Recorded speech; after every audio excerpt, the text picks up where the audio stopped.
प्रत्यय क्या है बेटा? प्रत्यय क्या है बेटा? प्रत्यय क्या है? अच्छा, मुझे एक बात सिखा दो ना, उपसर्ग क्या है? तो जैसे उपसर्ग शब्दांश है उसी तरह प्रत्यय भी क्या बेटा? ये शब्दांश है। और सुनना, उपसर्ग शब्दांश है जो शब्द के पहले लगता है।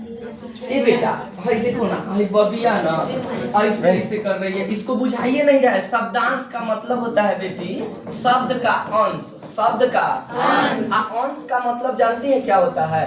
अंश का मतलब होता है छोटा हिस्सा, छोटा भाग, माने शब्द का एकदम छोटा हिस्सा जो शब्द को पूर्ण करता है, वही शब्दांश है। वही क्या है बेटा? शब्दांश है। अब सुनो, उपसर्ग एक शब्दांश है जो शब्द के ही देखा कह रही, जोर से बोलो सर। उपसर्ग एक शब्दांश है जो शब्द के अब बेटा प्रत्यय एक शब्दांश है जो शब्द के बाद में जुड़ता है, बाद में, ठीक है, बाद में जुड़ेगा और शब्द को पूर्ण करेगा। इसके बिना शब्द अधूरा रहेगा। जैसे मैं आपसे एक प्रश्न पूछ लेता हूं, जैसे पढ़ाई में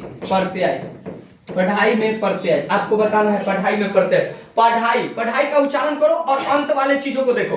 पढ़ाई भाई देखो, ई भाई बड़ी की मात्रा ई, ढा में आ, यानी कि पढ़ाई, इसका मतलब आई जुड़ रहा है तो आई प्रत्यय हो गया। आ रहा है समझ में? पढ़ाई। अच्छा एक मिनट रुक जाओ, एक मिनट। बूढ़ापा, ध्यान से, बूढ़ापा ऐसे ना लिखा जाता है, बूढ़ापा, ठीक है। बूढ़ापा में प्रत्यय, चलो बूढ़ापा का पहले पा के पहले आकार की मात्रा पा, प्रत्यय क्या होगा? आ रहा है समझ में? और इसी से आपका 2 ऑब्जेक्टिव रहता है। कितना ऑब्जेक्टिव? 2।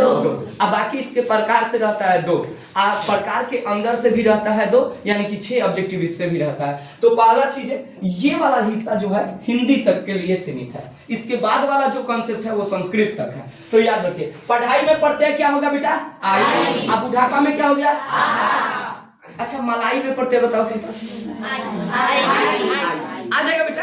अंत वाले को निकाल करके ऑप्शन में देख लेना है, वही आंसर हो जाएगा। तो हिंदी तक आपको इतना ही सीमित रखना है, संस्कृत में इसके प्रकारों को देखना है, खत्म कहानी।